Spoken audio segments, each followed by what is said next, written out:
Nunca pensé que un botón mal abrochado me abriría los ojos. No fue un mensaje sospechoso, ni un perfume raro, ni una excusa ridícula. Fue una camisa. Una camisa blanca, de esas que mi mujer Clara odia planchar, que estaba perfectamente doblada y mal abrochada. Ese domingo por la mañana, Clara volvió a casa diciendo que había ido a ver a su madre. Nada raro, lo hacía de vez en cuando.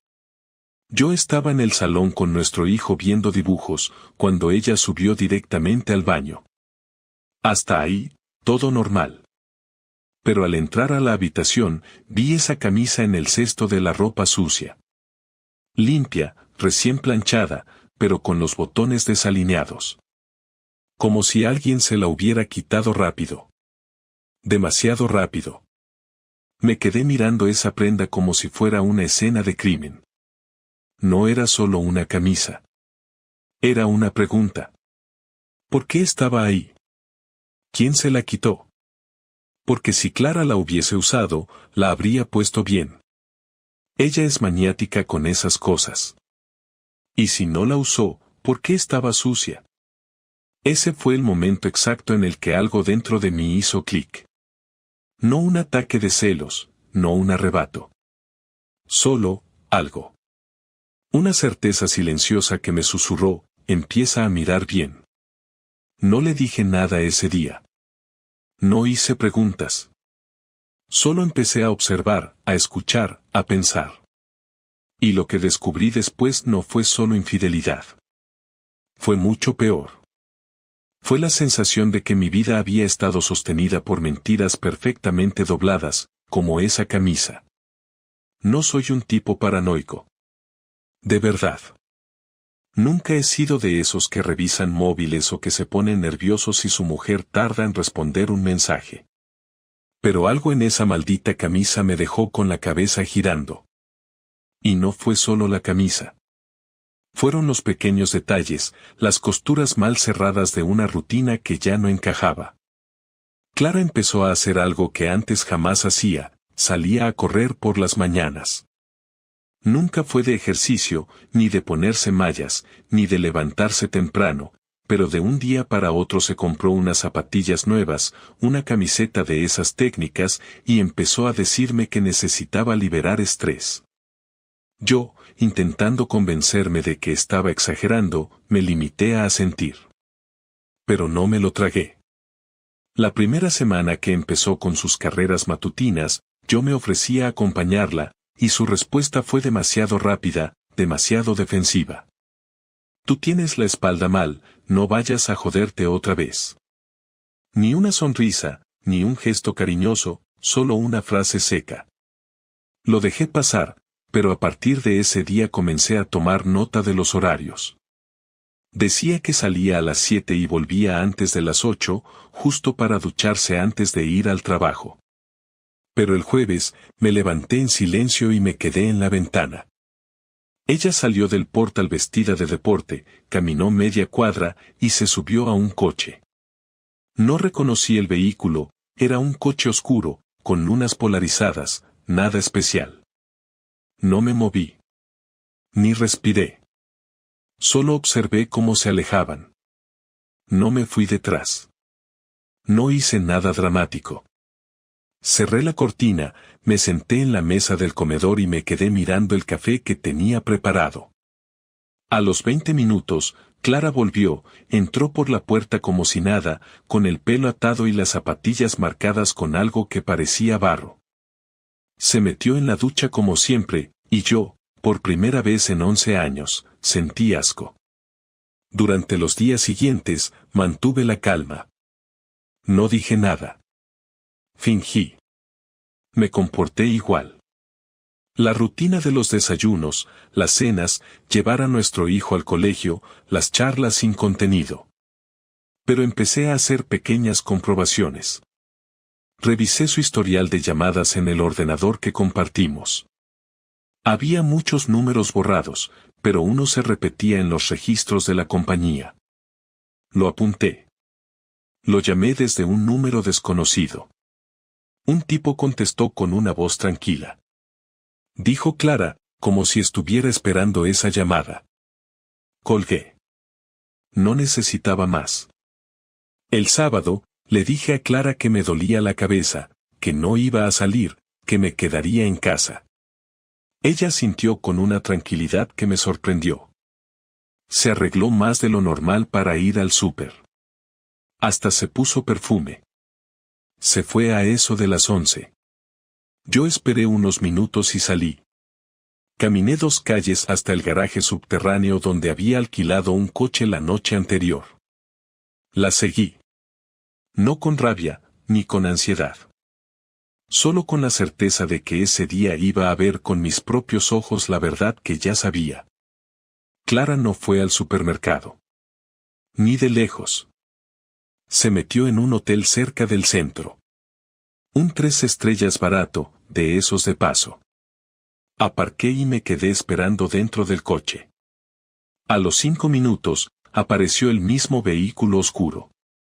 El tipo bajó con una seguridad que me jodió. Alto, con gafas de sol, el tipo de hombre que intenta parecer misterioso pero que solo da risa. Ella lo saludó con un beso rápido, miró hacia los lados y entraron. Estuve ahí más de 1 hora.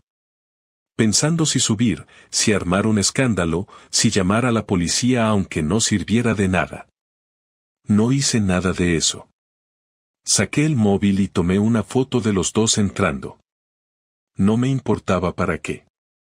Solo lo hice por mí. Para no permitir que nadie me hiciera sentir que estaba loco. Tenía pruebas. Tenía certezas. Y tenía una rabia contenida que ya no sabía cómo sostener. Clara volvió a casa a las 2 de la tarde, con una bolsa del supermercado en la mano, como si la hubiera comprado de camino de vuelta para mantenerla coartada. Me miró y dijo, ¿te sientes mejor? Yo respondí con un sí automático. Ella se metió en la cocina a guardar las cosas, mientras yo me sentaba en el sofá mirando un programa que no entendía. No le pregunté nada. No la enfrenté.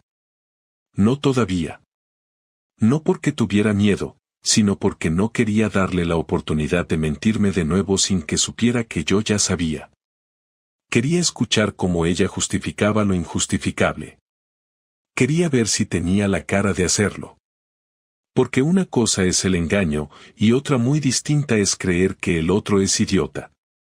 Y esa noche, cuando Clara se acostó y me dio el beso habitual, ese beso sin emoción que se había vuelto rutina, supe que al día siguiente todo iba a cambiar.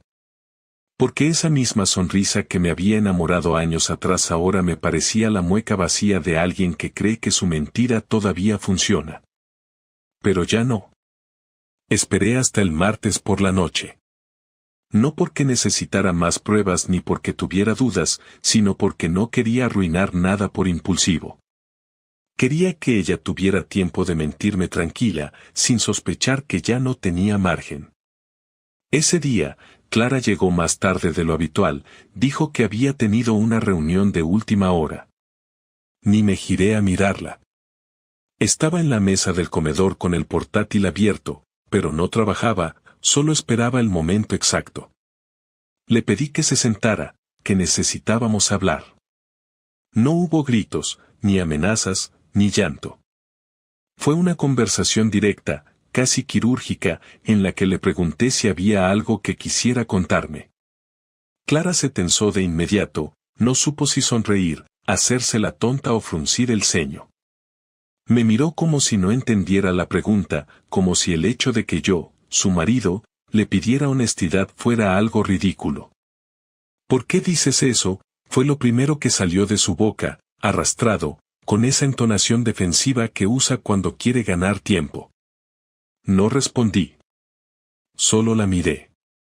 Ella bajó la mirada por un segundo, luego volvió a subirse el papel de víctima como si nada. ¿Estás bien? Has tenido un mal día, insistió.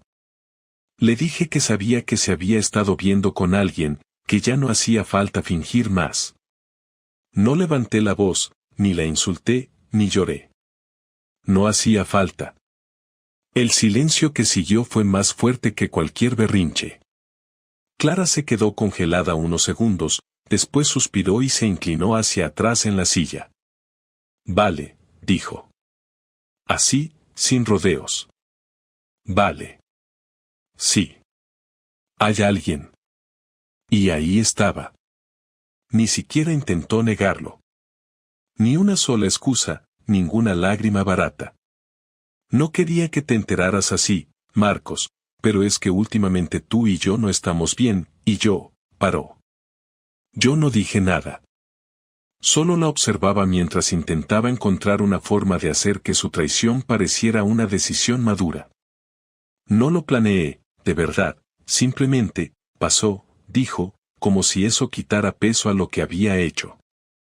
No quería que las cosas se salieran de control, pero me sentía sola, tú ya no me mirabas igual, siempre estabas con el niño, con el trabajo, con tus cosas. Yo necesitaba algo diferente. Sentirme viva. Le pregunté quién era. Al principio dijo que eso no importaba, que no quería hablar de él. Cuando insistí, bajó la cabeza y dijo su nombre. No lo conocía. No era alguien de su trabajo, ni del colegio de nuestro hijo, ni un amigo común. Era un tipo con el que se había encontrado en una cena de empresa, un proveedor que le cayó bien y con quien empezó a hablar por redes sociales. Todo fue por mensajes al principio. No pasó nada físico durante semanas. Solo hablábamos. Pero me hacía sentir bien. Me decía cosas bonitas. Me escuchaba. Tú ya no lo hacías. Ahí empezó a temblarme la mandíbula. No por dolor, sino por rabia contenida. Porque me escuchaba, dijo. Como si yo no la hubiera acompañado cuando se rompió el tobillo, como si no hubiese estado cocinando durante meses mientras ella se encerraba con su portátil. Como si no hubiese dejado trabajos mejor pagados por quedarme en casa más tiempo. Como si no me hubiese tragado su mal humor, sus días de silencio, su falta de deseo, sus quejas y sus ausencias sin hacer un solo reproche. ¿Cuánto tiempo lleva esto?, pregunté. Me miró de reojo. 3 meses, dijo, y luego, muy bajito, como si eso redujera el daño, añadió, 4 si cuentas desde que empezamos a escribirnos. Le pregunté si se acostó con él. Esta vez no dudó. Sí, dijo sin pestañear. No muchas veces. Me reí. No pude evitarlo. Fue una risa seca, rota, sin humor. Me preguntó si quería decir algo. Le dije que no. Que ya sabía todo lo que tenía que saber. Me levanté y me fui a dormir al sofá. Ella no me siguió. No lloró. No gritó. No me pidió perdón. Solo apagó las luces y se metió en la habitación. Al día siguiente, al despertar, encontré una nota sobre la mesa. Decía que se iría a casa de su hermana unos días para que yo pudiera pensar. Que entendía que necesitaba espacio. Que esperaba que no la odiara, que todo se había ido de las manos, pero que lo nuestro había estado muerto desde hacía tiempo, solo que ninguno había tenido el valor de admitirlo. Guardé esa nota sin leerla por segunda vez. No era una explicación. Era una cobardía más. Llamé a mi jefe y pedí 3 días de descanso. Necesitaba pensar, pero no como ella decía. Yo ya había decidido que no iba a compartir techo con alguien que me mentía a la cara y luego esperaba comprensión. No sabía aún cómo iba a manejar el tema con nuestro hijo, pero tenía claro que no iba a permitir que creciera en medio de esa basura. Durante esos días, no me llamó. Solo un mensaje el jueves preguntando si podía ver al niño. Le respondí que sí, que pasara a buscarlo. La esperé desde el balcón y la vi llegar con gafas de sol y cara de cansancio. El niño salió corriendo a abrazarla, y por un instante, pensé en todo lo que podía haberse evitado si ella hubiera sido sincera desde el principio. Pero ya no importaba. Ya había cruzado la línea. Y yo también estaba a punto de hacerlo. Después de que Clara se fuera con nuestro hijo, Me senté en la mesa del comedor con el portátil delante y una hoja en blanco. No para escribir una carta, ni para desahogarme, sino para organizar todo. Quería hacer algo más que gritar o romper cosas, necesitaba que sintiera el peso de sus decisiones sin necesidad de tocarla ni insultarla. Ella había decidido borrarme poco a poco, mientras seguía usando la casa, mis cuidados, mi compañía y mi confianza. Yo no pensaba dejarla seguir con esa comodidad ni un día más. Empecé por lo simple, vaciar la cuenta común. No todo, solo la mitad exacta, la que me correspondía.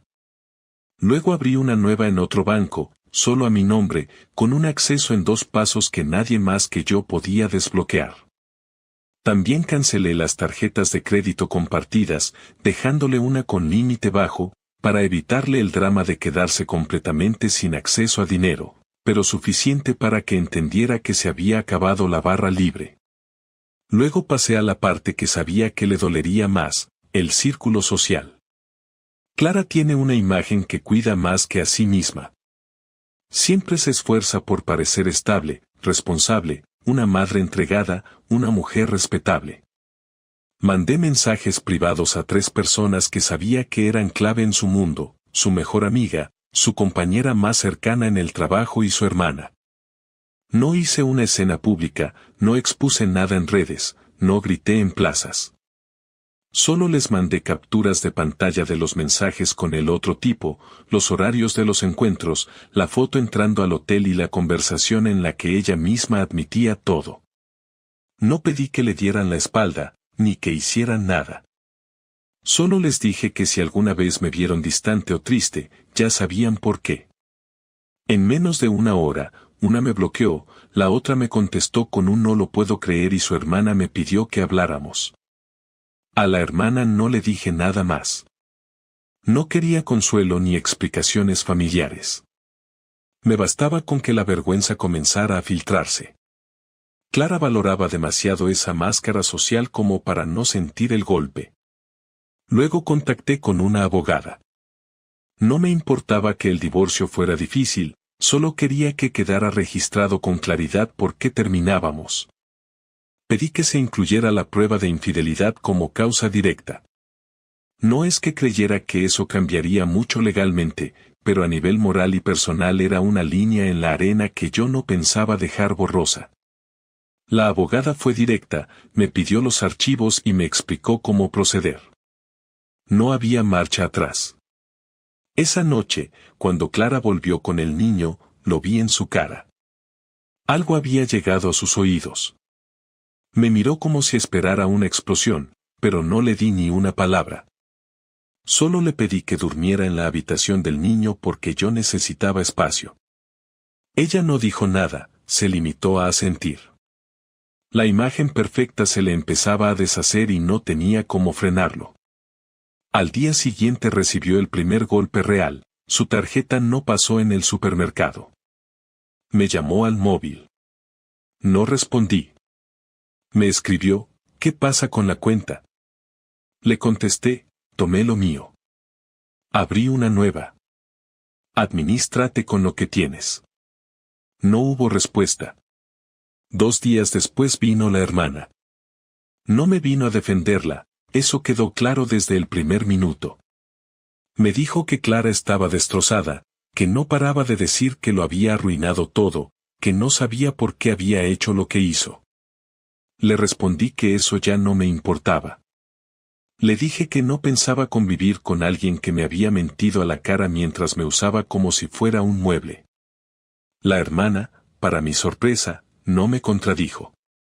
Me pidió que no le quitara al niño, que no lo usara como herramienta, que Clara se merecía mi desprecio, pero no que yo destruyera la relación madre-hijo. Le prometí que no lo haría. No porque lo mereciera ella, sino porque él no tenía culpa. Ese mismo fin de semana, envié un correo al colegio del niño notificando que todos los temas administrativos pasarían exclusivamente por mí. También hablé con el pediatra, con la compañía de seguros, con el casero. Cambié todos los contactos de referencia. Clara podía seguir viéndolo, Podía pasar tiempo con él, pero ya no tendría el control de nada. Ella había renunciado a eso el día que eligió acostarse con otro. El lunes a primera hora entregué los papeles del divorcio. Clara no dijo nada durante todo el desayuno. Yo tampoco. A las 10 de la mañana recibió la notificación en el correo. Escuché el sonido del móvil, luego el silencio. No lloró. No gritó. Solo se levantó, se fue al baño y cerró la puerta con cuidado. No me sentí bien. No hubo alivio, ni satisfacción, ni justicia poética. Solo una sensación de haber hecho lo que tocaba. De haber puesto cada cosa en su sitio. Yo no soy mejor que nadie, no me creo perfecto, pero sí sé lo que es estar en una relación dando el 100% y ver que del otro lado solo queda desgaste, manipulación y excusas. Clara destruyó lo que teníamos sin avisar, sin pelear por arreglarlo, y cuando se dio cuenta de que yo no iba a esperarla con los brazos abiertos, empezó a entender lo que era perder algo de verdad. Pasaron 5 días sin hablar más que lo justo. Coordinaciones sobre nuestro hijo, horarios, temas del colegio, algún mensaje seco por WhatsApp para no discutir delante del niño. Clara se movía por la casa como si caminara sobre cristales. No hacía ruido, no opinaba, no preguntaba. Se notaba que no sabía cómo actuar conmigo. Yo, por mi parte, ya no tenía interés en hacerle la vida fácil. Dormíamos en cuartos separados, comíamos a distintas horas, evitábamos cruzarnos todo lo posible. El ambiente era frío, pero no por tensión, sino porque todo lo que había entre nosotros se había vaciado por completo. Ya no quedaban emociones activas, solo el recuerdo incómodo de lo que alguna vez fuimos. Ese viernes, después de dejar al niño con sus padres para que pasara el fin de semana con sus primos, Clara me pidió hablar.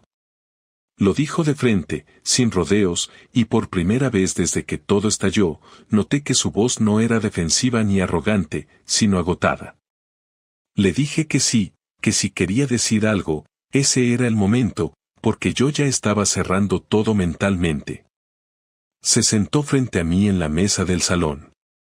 No traía papeles, ni argumentos, ni lágrimas. Solo a ella, tal como era ahora. Me miró unos segundos antes de hablar. Sé que lo arruiné todo, y no quiero que pienses que vengo a pedir que me perdones o a intentar salvar algo que está muerto. Solo quiero explicarte algunas cosas, porque me parece justo que al menos escuches lo que no me atreví a decirte antes. Asentí. No por interés, sino porque quería terminar ese capítulo. Ella respiró hondo y continuó. Cuando empezó lo del otro tipo, no fue porque quisiera cambiarte, ni porque estuviera buscando algo físico. Lo sé, suena estúpido, pero en ese momento no me parecía tan grave. Era solo alguien con quien hablaba. Al principio me hacía sentir, no sé, escuchada, como si aún tuviera algo que decir que le importara a alguien. Sé que eso suena como una excusa, pero no lo digo para justificarme. Lo digo porque es la verdad. Me fui alejando de ti sin darme cuenta. Un día dejé de preguntarte cómo estabas, otro dejé de tocarte. Pensaba que el problema eras tú, que estabas distante, aburrido, apagado. Pero ahora veo que fui yo quien se empezó a ir mucho antes de meterme con otro. No respondí. Esperé. Quería ver si había algo más. Clara bajó la mirada y después me miró directamente. No te dije nada porque no tuve valor. Porque sabía que si te decía la verdad, no habría vuelta atrás. Porque sabía que tú no ibas a perdonar una cosa así, y no porque seas duro, sino porque no eres idiota. Te fallé, no solo como esposa, sino como compañera. Y lo peor de todo es que ni siquiera puedo decir que valió la pena. No por el otro, que fue una decepción, sino porque perdí el respeto de alguien que siempre estuvo a mi lado incluso cuando yo ya no estaba del tuyo. Le pregunté qué quería con esta conversación. No lo dije en tono agresivo, solo directo. Ya había escuchado demasiado. Nada, dijo. Solo que lo supieras. Que si algún día te preguntas por qué todo se fue a la mierda, no pienses que fue por culpa tuya. Fui yo la que dejó de luchar, fui yo la que traicionó, fui yo la que no tuvo huevos de decirte que estaba mal. Tú hiciste todo lo que pudiste, incluso más de lo que te tocaba. Y eso nunca voy a poder devolvértelo. Volví a quedarme en silencio. No porque no tuviera nada que decir, sino porque nada que dijera iba a cambiar lo que ya estaba destruido. Le pregunté si quería la custodia compartida o prefería otro tipo de acuerdo. Su respuesta fue inmediata. Quiero que decidamos juntos lo mejor para él.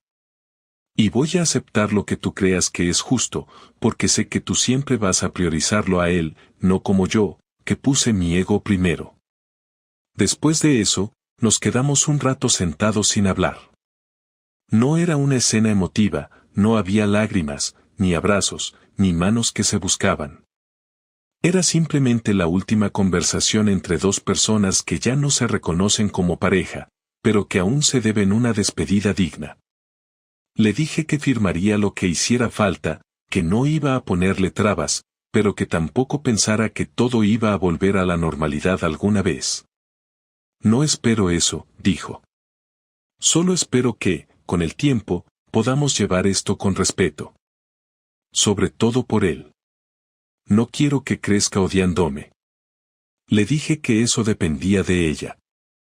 Yo no pensaba hablarle mal de su madre, pero tampoco iba a cubrir sus errores.